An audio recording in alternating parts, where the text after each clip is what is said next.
I wasn't expecting it that evening. Not the invitation, not the way it came, and certainly not the way it felt when it did. It was an ordinary Tuesday, a day like any other. I had been sitting at my kitchen table, sipping on a lukewarm cup of coffee, staring absent-mindedly at the clock on the wall. The afternoon light streamed in through the window, and the neighborhood was quiet.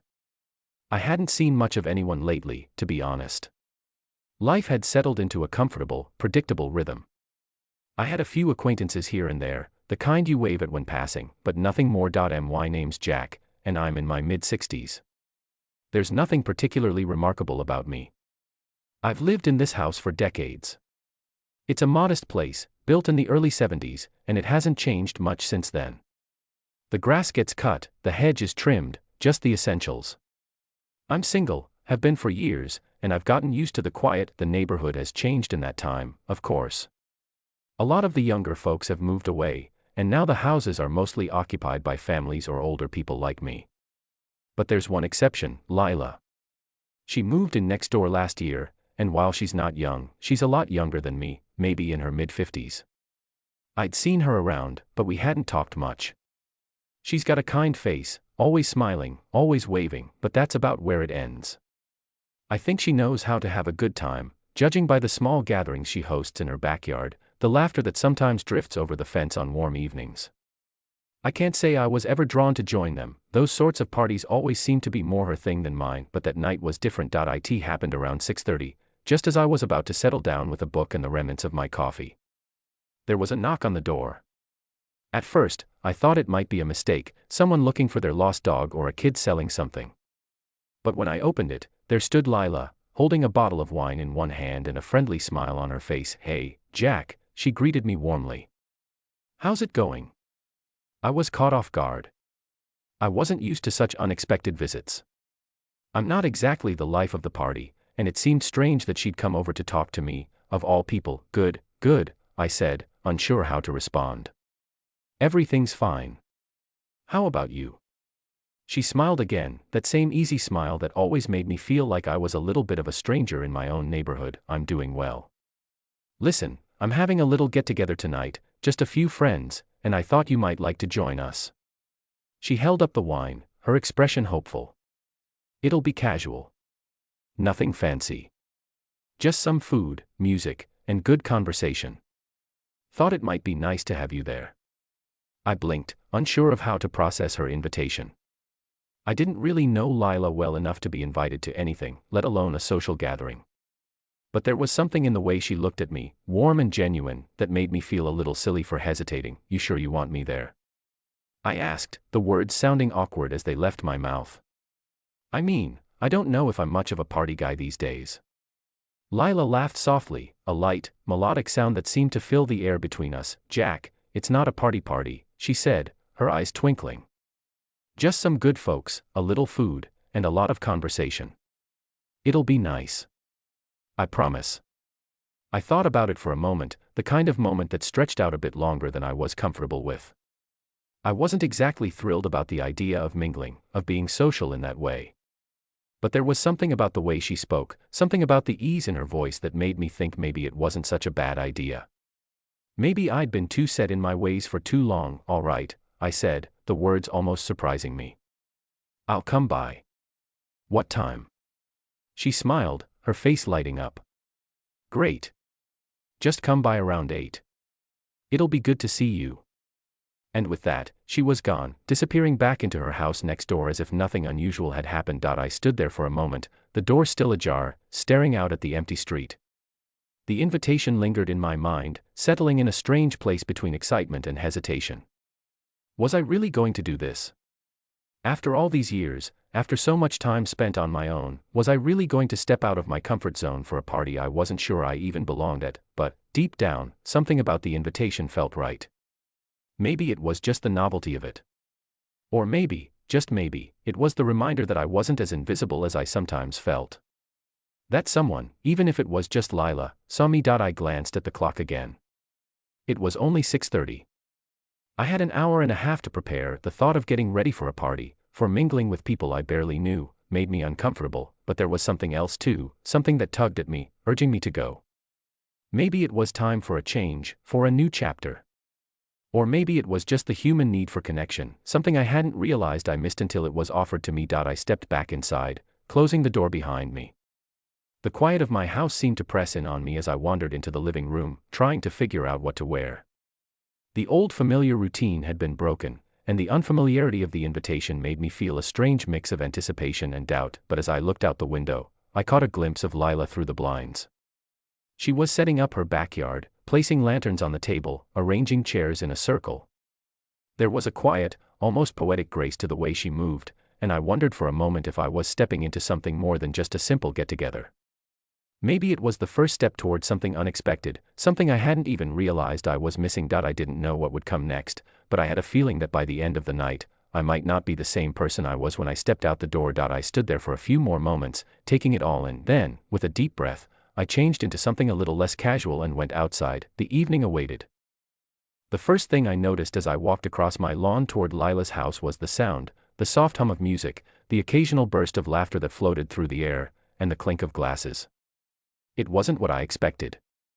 There wasn't a crowd of rowdy guests, no wild party atmosphere. Instead, it felt like a warm gathering of people who had nothing to prove, nothing to show off. Her house looked inviting. The soft glow of string lights hung between the trees, casting a gentle light over the backyard. The long wooden table was set with mismatched plates and wine glasses, and a couple of people stood near the grill, chatting casually as the scent of something delicious wafted through the evening air.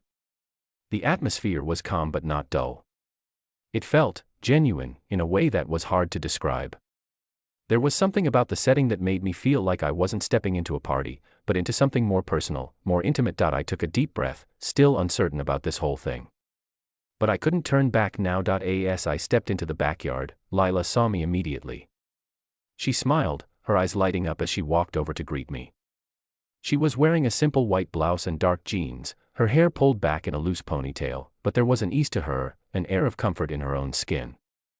I felt self-conscious in comparison, standing there in my button-up shirt and slacks, as though I were overdressed for something far more relaxed. "Jack," she said warmly. "I'm so glad you made it. Come on in, everyone's already here." "Thanks for inviting me," I said, though I wasn't sure how much my voice conveyed that gratitude. She led me toward the group, her smile never fading, and I couldn't help but feel like I was intruding. The people sitting at the table were all strangers to me, friendly faces but unfamiliar ones. I tried not to let that discomfort show. There was a man in his 40s sitting at one end of the table, his dark hair speckled with gray, wearing a plaid shirt and jeans.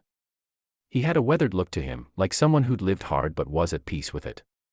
Next to him, a woman with short, cropped hair and a soft laugh was talking animatedly to a middle-aged couple, and then there was another woman, her name was Jane, I later found out, who was sitting cross-legged on one of the chairs, sipping a drink and watching the conversation unfold with a keen, amused eye.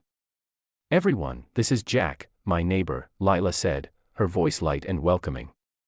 "Jack, these are my friends, David, Sam, Jane, and Karen."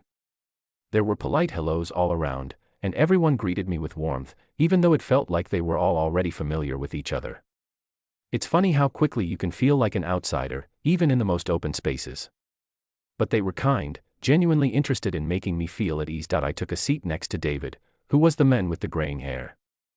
He looked at me with a kind but knowing look that seemed to ask, "What's brought you here, old man?" "So, Jack, how long have you lived here?" David asked, taking a sip of his beer. "Too long," I chuckled nervously, though I didn't mean it. "Long enough to see the neighborhood change a lot. Been here since before this place was built, I guess. Never thought I'd end up the last man standing." David nodded knowingly. "Yeah, it's a funny thing, isn't it? One day you're young and full of ambition, and the next, you're just watching the world go by." I smiled, though there was a weight to his words that resonated more than I wanted it to. "But you don't seem like the kind of guy who'd let things pass by without being noticed," David continued, his voice softer now. "You've got that quiet kind of presence." It was an odd compliment, and for a second, I wasn't sure if it was one. But it felt like he was acknowledging something deeper, something I had kept hidden for years. Lila came by with a tray of appetizers, breaking the moment. She passed out small bites to everyone, and I took one without thinking much about it, some kind of stuffed mushroom that was so good, I nearly didn't realize how good it was until the second bite. "How's the wine?" Lila asked, setting a glass down in front of me. I took a sip, savoring the warmth that spread through me. It's good. Really good. Glad you like it, she said with a smile. I'm glad you decided to come. I wasn't sure why she said it like that, but it made me pause. Her eyes held something genuine, something open, but I couldn't quite place it. I hadn't expected to feel noticed, or cared for, by anyone here, but Lila had a way of making you feel like you were exactly where you needed to be. The conversation flowed naturally after that. We talked about the neighborhood, shared a few stories of old times, and before long, I found myself feeling more at ease. Lila had a way of keeping things light, even when the talk got deep. As the evening wore on, the group grew more comfortable, and laughter filled the air like a blanket, wrapping itself around each of us. It was strange, this sense of belonging. In my life, I had never quite understood the feeling of being truly seen by others. Sure, I had friends here and there, but this felt different. Around 9:30, after a few more glasses of wine, the conversation shifted. The music, which had been playing softly in the background, grew a little louder, and people started to move toward the small dance floor Lila had set up by the garden. There was a playfulness to the way people interacted now, a certain joy in the air that I hadn't expected to find. Come on, Jack, Lila said, laughing as she tugged at my arm. Dance with us. I blinked, unsure if she was serious. Dance. At my age. The very idea seemed ridiculous. Lila, I started, but she wasn't hearing it. She was already pulling me toward the group, the music now vibrating in my chest as the rhythm of the song played on, and for a moment, I forgot all the reasons I didn't want to dance. I forgot about my age, my stiffness, my self-consciousness. I simply followed her, letting the music take over, letting the moment wrap around me like something new, something unexpected, and just like that, I found myself moving. Maybe not gracefully, maybe not as I used to, but I was moving. I looked up and caught Lila's eye.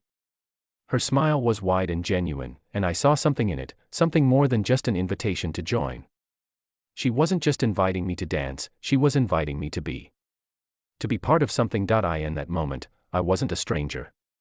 I wasn't alone. For the first time in a long while, I felt like I belonged. The air had cooled slightly, and the stars hung low in the sky, twinkling quietly above the backyard where the evening had begun to settle into a comfortable, slower rhythm. The music, now gentler, drifted softly across the yard, mixing with the sounds of conversation and occasional laughter. The party was winding down, but it didn't feel rushed. People were relaxed, content, enjoying the last of the evening as though they were savoring the moments before everything returned to its usual pace. I stood near the edge of the yard, looking out into the darkness, letting my thoughts wander. The last few hours had been a whirl of light and sound, a vibrant escape from my usual solitude. The evening had shifted something in me, something I hadn't even realized was stuck, something I hadn't known I needed. Lila's invitation had cracked open a door I didn't even know I had shut. I wasn't thinking about how old I was or how much I had withdrawn over the years. I wasn't wondering if people would find me boring or awkward or too much of an outsider. In that moment, none of that mattered. I had connected, not just with the people at the table, but with myself. I hadn't known how desperately I had been craving that kind of connection, and then, I felt a presence beside me. Mind if I join you? Lila's voice, soft and steady, reached me from the shadows. I turned and saw her standing there, holding a glass of wine, her posture casual but comfortable. There was a sense of ease to her, as if she knew exactly who she was in this world, unhurried by time or expectations. She smiled, and for some reason, it felt different now, like there was an unspoken understanding between us, one that hadn't been there before. Of course, I replied, smiling back, though I was still a little surprised by her quiet approach. She stepped closer, her shoes tapping lightly on the stone path. For a moment, we both stood there, just watching the night unfold. The steady hum of distant conversations and the rustling of leaves above seemed far away, like they were happening in another world. It's beautiful, isn't it? She said, her gaze drifting to the sky. The way the night just wraps everything up so gently. I nodded. The quiet of the evening felt different now, more expansive somehow. I wasn't alone in it, and for the first time in a long time, I didn't feel out of place. I've always liked the stillness, I replied, my voice quieter than I meant it to be. But tonight, it feels different. Like there's more to it than I realized. Lila turned to me, her eyes searching mine as if she understood exactly what I meant. That's the beauty of moments like these, she said, her voice soft. You don't always notice when you're missing something until you find it again. I felt a lump form in my throat at her words, but I didn't shy away from them. Something about her had this gentle ability to get straight to the heart of things, to make the walls I'd built around myself feel flimsy and unnecessary. Yeah, I said, exhaling slowly. I suppose I've been missing a lot more than I realized.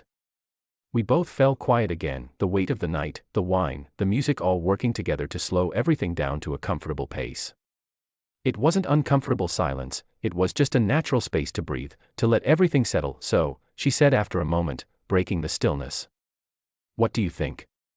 Did I trick you into having a good time tonight? I laughed, the sound low and genuine. It felt good to laugh. I didn't expect to enjoy it, but I'm glad I came. I needed this, more than I knew. She smiled, a knowing, content smile. Sometimes, we get so used to being alone, we forget how nice it is to be with others. To share a moment. I nodded, my gaze falling to the glass in my hand, the wine swirling gently. I had spent so much of my life finding comfort in isolation, in silence, in not having to explain myself to anyone. But what I'd found tonight had shaken that idea in the most subtle, but powerful way. You're right, I said, glancing back at her. I've forgotten how to just be with people. I think I'd gotten used to the quiet in a way that made me forget how loud the world can be when you let it in. She leaned against the fence, looking up at the sky. We all get like that, I think. Life can be overwhelming, and sometimes it's easier to shut it out. But every now and then, it's good to let the noise in. I could hear the sincerity in her voice, but there was something else, too, a quiet sadness, maybe, or just an understanding of the things we all carry with us, even when we try to hide them. I never thought I'd get invited to something like this, I said, feeling the need to say it out loud, to acknowledge it. Never thought I'd feel welcome again, I guess. Lila turned to face me, her expression thoughtful. Why wouldn't you be? Jack, everyone deserves to feel connected, even if it takes a little time to get there. No one should have to feel invisible. I was struck by how easy it was to talk to her, how little effort it took to open up. And maybe that's what had been missing from my life for so long, the sense that I didn't have to carry everything on my own. I'm not sure I've been the best neighbor, I said, my words hanging awkwardly in the air. I guess I've kept to myself too much. She shook her head, the faintest smile still playing at the corners of her lips. You don't have to be anything other than who you are. No one's expecting perfection, Jack. Just presence. Her words wrapped around me like a soft blanket, and I felt a small weight lift off my chest. Maybe it was true.